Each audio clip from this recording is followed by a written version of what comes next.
Because in hunting for scandals all the time, in trying to find wedges and spin stories, this press corps and the press corps miss historic moments.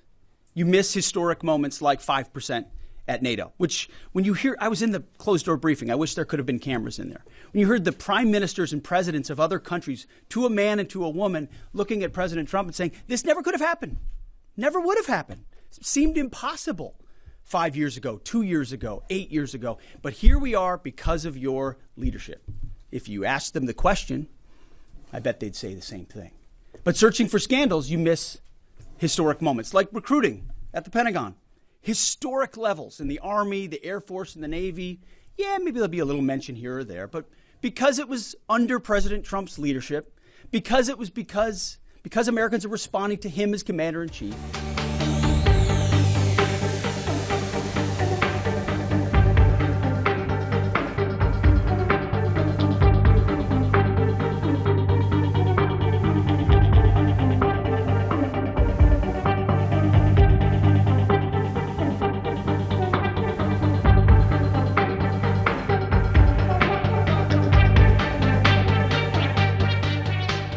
just arrived last night back from NATO, 2 days apart from my battle buddy, so it's good to see him this morning.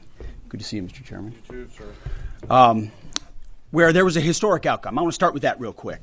I think there's so much news, so many things happening that oftentimes big, momentous moments get missed. What President Trump accomplished in NATO yesterday was game-changing and historic.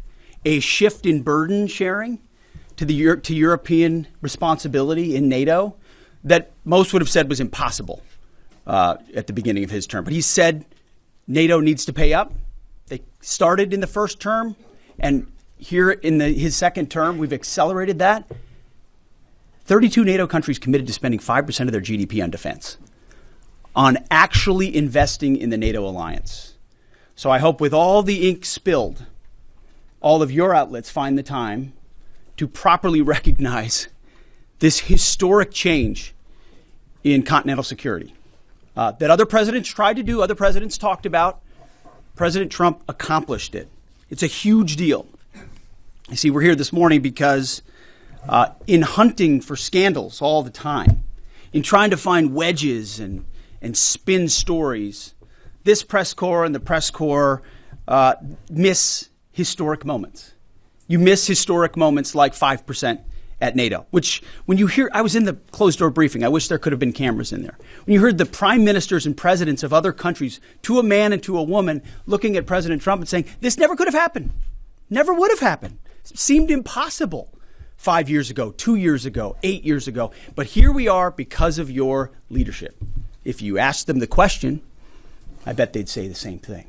But searching for scandals, you miss historic moments, like recruiting at the Pentagon. Historic levels in the Army, the Air Force, and the Navy. Yeah, maybe there'll be a little mention here or there. But because it was under President Trump's leadership, because Americans are responding to him as commander-in-chief, the press corps doesn't want to write about it. Or bring us to the topic of the moment, the highly successful strikes in Iran. Let me read the bottom line here. President Trump directed the most complex and secretive military operation in history, and it was a resounding success, resulting in a ceasefire agreement and the end of the 12-day war. There's been a lot of discussion about what happened and what didn't happen. Step back for a second. Because of decisive military action, President Trump created the conditions to end the war, decimating, choose your word, obliterating, destroying Iran's nuclear capabilities. I want to read some of the assessments that have been provided, because whether it's fake news, CNN, MSNBC, or the New York Times, there's been fawning coverage of a preliminary assessment. I've had a chance to read it. Every outlet has breathlessly reported on a preliminary assessment from DIA. I'm looking at it right now. Again, it was preliminary, a day and a half after the actual strike, when it admits itself in writing that it requires weeks to accumulate the necessary data to make such an assessment. It's preliminary. It points out that it's not been coordinated with the intelligence community at all. There's low confidence in this particular report. It says in the report there are gaps in the information. It says in the report multiple linchpin assumptions are what this assessment, a linchpin assumption, you know what that is? That means your entire premise is predicated on a linchpin. If you're wrong, everything else is wrong. And still, this report acknowledges it's likely severe damage. Again, this is preliminary, but leaked because someone had an agenda to try to muddy the waters and make it look like this historic strike wasn't successful. I'm going to get to the chairman in a moment because he's going to lay out the particulars for you based on his professional military experience. But here's what other folks are saying. The DIA that put that report out says this is a preliminary low-confidence report and will continue to be refined as additional intelligence becomes available. How about the Israeli Atomic Energy Commission? The devastating U.S. strikes on Fordow destroyed the site's critical infrastructure and rendered the enrichment facility inoperable. Have any of these quotes made their way into the New York Times or the Washington Post? MSNBC? CNN? Any of these quotes? How about this one? This is a new one from the UN, the United Nations. No friend of the United States, or certainly Israel often. Here's the head of the UN Atomic Energy Agency this morning, Rafael Grossi. U.S. and Israeli strikes caused enormous damage to Iran's nuclear sites. Don't take my word for it. How about the IDF's chief of staff? I can say here that the assessment is that we significantly damaged the nuclear program, setting it back by years. I repeat, years.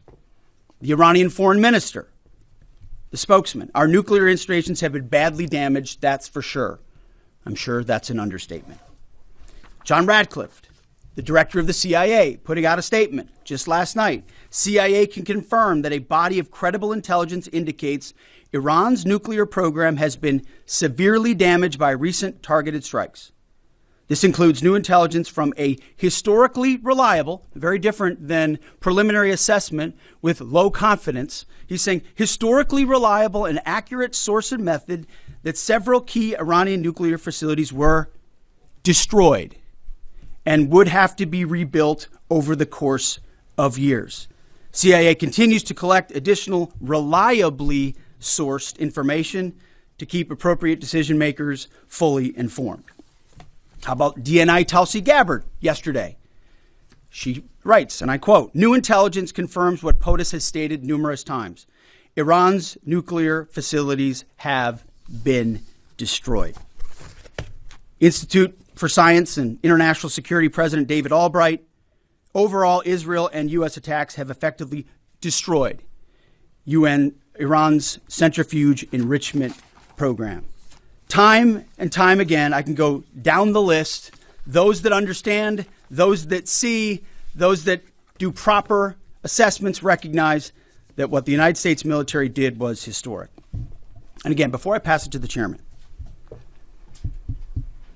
because you, and I mean specifically you, the press, specifically you, the press corps, because you cheer against Trump so hard, it's like in your DNA and in your blood to cheer against Trump, because you want him not to be successful so bad, you have to cheer against the efficacy of these strikes.